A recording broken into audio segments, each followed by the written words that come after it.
So this is going to be a bit of a, I don't know, it's going to be, it is what it is video. I can't really do much in regards of taking nice shots and stuff like that.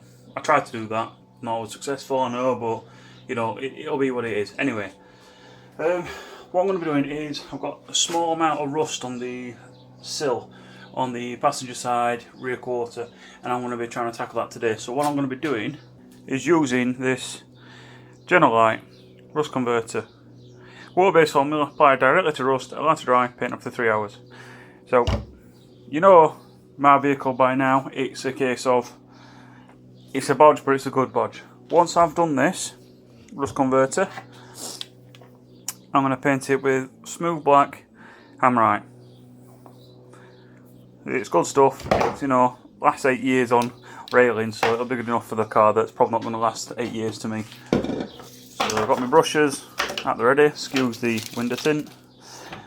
Got some wire brushes to clean it off. My tools to take the trim off. Let's get to it. So that's the bit I'm going to be tackling, and it goes underneath somewhere and around back as well. So I've got to take this bit of trim off here, and then, you know, I've got to climb under it and get around some places, and hopefully that'll be it. Job's a good one. I might have to, once the paint's dried, put a bit of vinyl wrap I've got just to, because there was some sort of vinyl here before, I'll just put a bit of vinyl wrap on there just to protect it again. I don't know, we'll see.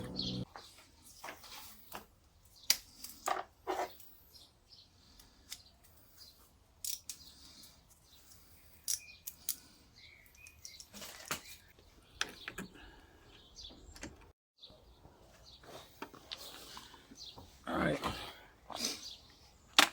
so the idea with taping the ratchet on, obviously the idea works, it's just physically I can't get to it, and basically I'm just being lazy. I can't be bothered to take the wheel off. I'm just going to use a pair of more grips just to get to that screw.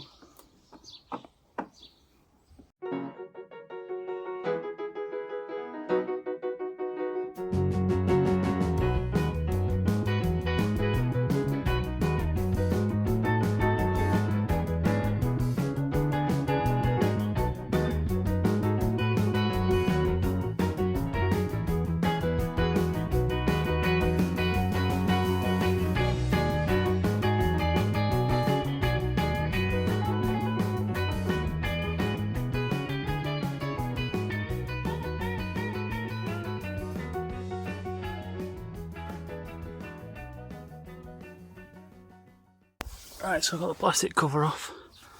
This is like sort of the extent of the corrosion. Now, it's only surface rust this, you can see, you know, it's still solid. So what I'm going to do, get a good clean up, and then obviously apply the treatment to that bit of trim off as well. I'll at it. Probably a screw somewhere. Anyway, carry on.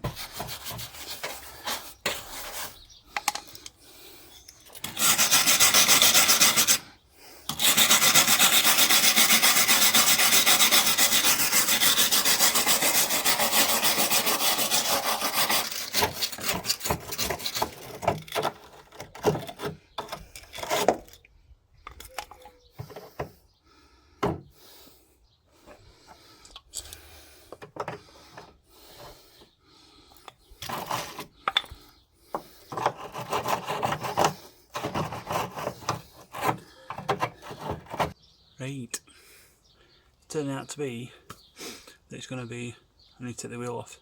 I didn't want to do that, I was being lazy, but I think there's more dirt and muck behind it, so if I'm going to do a proper job I need to remove all that, which is a moist you know, water collector, so it's just going to moisten the area and cause rust to form. So my effort now will be in vain if I don't do it properly. So I'll take the wheel off, and I'll take the arch plastic off and that, so I can get, you know, get to it properly, clean all the dirt out and that, and give it a good seal. Right, wheel's cracked off. Just need to take the wheel off now. Got it jacked up. Got it on an axle stand. Whatever you're doing, always make sure you got it on an axle stand. It's not safe to just use bottle jacks. I've left the jack there, just with a tiny bit of pressure on it, just to help with everything. It's on a block of oak, so that block is a bit of chipboard screwed to it. I need a much better jack. Didn't really think about this when I started buying 4x4s, because this is the first time I've actually properly worked on one. This is for a car, obviously, so I need to invest in a better jack. I don't recommend doing this. You got to do what you got to do to get a job done. I do recommend doing that axle stand every time, considering how much they cost, which is next to nothing. Get axle stands.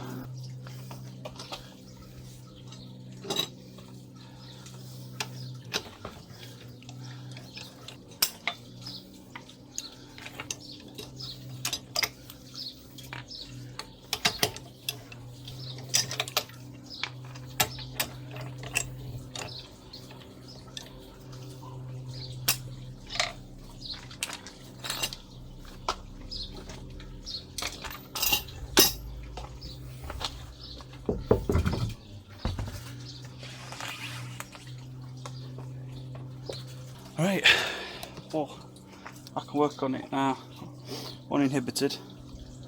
I've got my mechanics creeper there. I think I might use that, get underneath it, slide in that, and get to everything.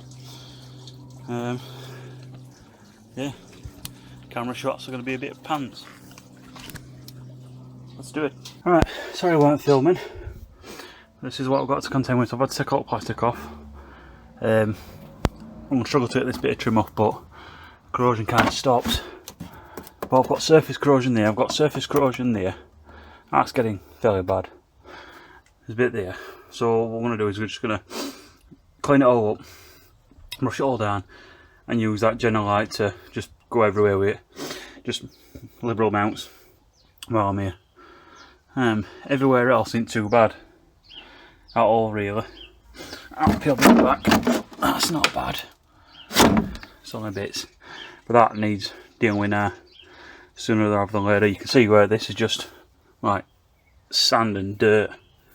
But previous owner's been off-roading it, so I just need to. It's just been sat there, and obviously what moisture's there, then it's just a lot of salt and that, so it's just been causing corrosion. So doing that should be alright. This is such a poor design. I've seen it on cars. You wouldn't expect it off a 4x4. So this is like a little shelf bit that this connects to. It's got this piece of plastic with a rubber seal covering this part here. That's the amount of dirt and sand that was just stacked up in there. That's ridiculous. Why not shove it as one piece, so at least if you're going to get mud there, it'll drop off, not where it can collect and sit and cause problems. Unreal. Right, so Jenolite. Check. Open it up. Pour it in. And paint it on.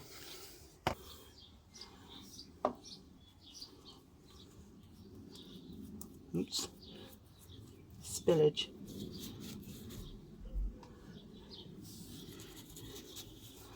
It says not to get it on paintwork, but I'm not very bothered. I'm going to paint it. I'll let it do whatever it wants to do. I don't care. What should happen is, after 15 minutes apparently, it turns blue. And if it doesn't turn blue,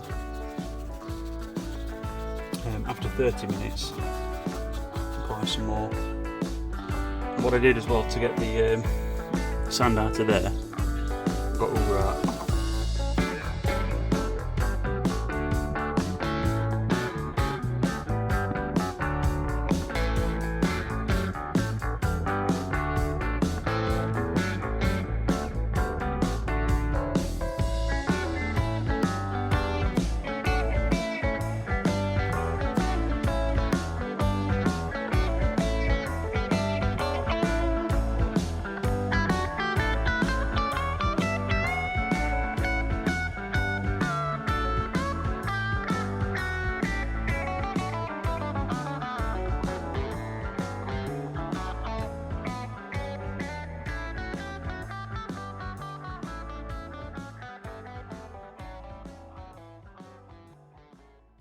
Alright guys, I've just put it in random places really just to use up what I had left in pot.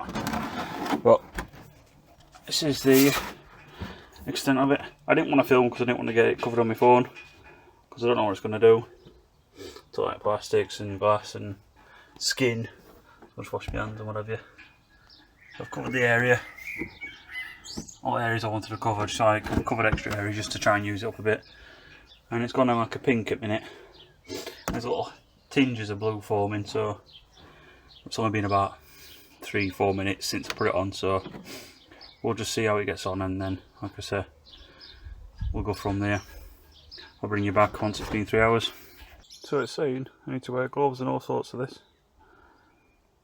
Oopsie. This is the extent of it. I don't know why it's gone pink. I don't know. But it's supposed to be like bits of blue and black is where it's converted the rust back into metal. And it definitely feels a lot more solid. I mean, before we were grabbing this part and it was creaking and all sorts. Definitely feels like it's done the job. Let's have a look.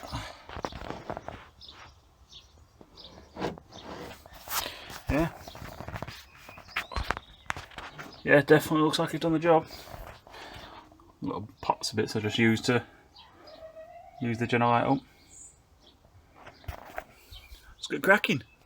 So as I said, I'm going to be using Hammerite direct thrust smooth black. Mainly because it's what I've got, and I figured if you can add, I think it's 8 years of life to rusty gates and what have you, it's going to be fine for this bit of my car. It'll probably outlive me, the ownership of my car, and B, the actual car itself, but we shall see. Right, I'm not going to bother filming the whole thing because it's painting, and painting's not exactly exciting, is it? Well, it's just that it is. It's going on nice enough. It's in a discrete part of the discrete area of the car, so I'm not really bothered about it looking like absolutely spot on. I'm not bothered about this car looking absolutely spot on anyway. It's looked after regards mechanically, it's spot on. Structurally, it's going to be spot on. It's just not going to look particularly pretty, but it won't look ugly neither. I mean, that's still a neat job. Once it dries, it'll look fine. You'll not really tell unless I point it out to you. Anyway, I'll carry on painting. See you back. Oh, this is awkward. And again, just similar technique to applying the Jenolite. So it's like dab it as well as brush it, because when you brush it, it goes like that. You can see all the little pinky areas here, hopefully. And that's because it's not getting it. So you need to dab it with brush, and it gets into all the little recesses, as it were.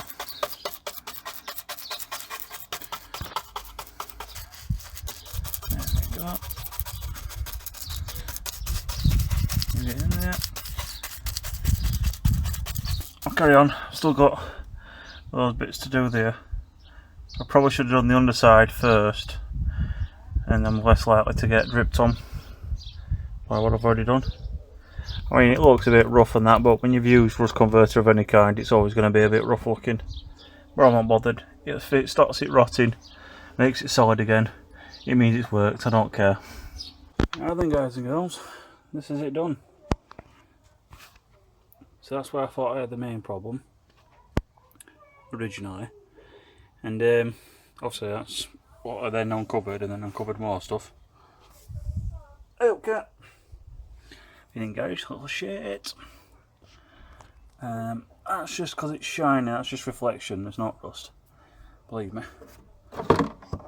Oh, that's all that. Every area's been covered.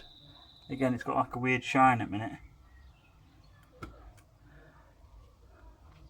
Although that does look like it needs a bit more putting on, so I'll put some on. But I've gone all over it.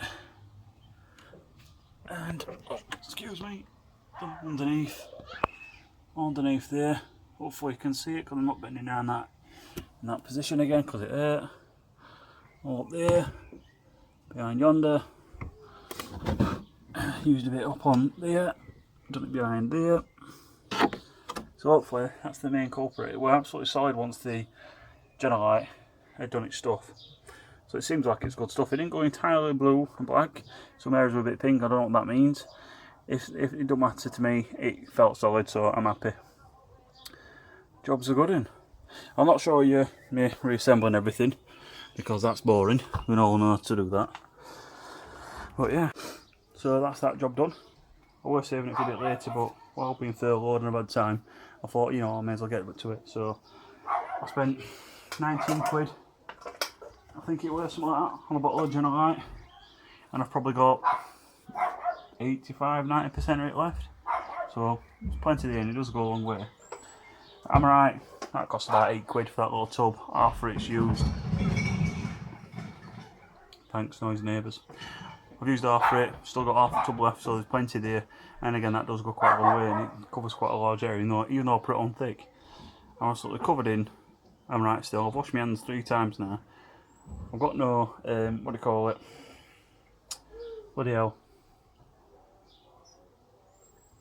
That orange foamy stuff with crystals in. Yeah, it's gone. I've got none of that anyway, I'm sure you know what I mean. So I use the old fashioned sugar in fair liquid, and it's got most of it off, but I'll just have to keep washing them till it comes off, or just wait till it dries and peel it off. Anyway, so that's job that's done. I've just got to reassemble everything.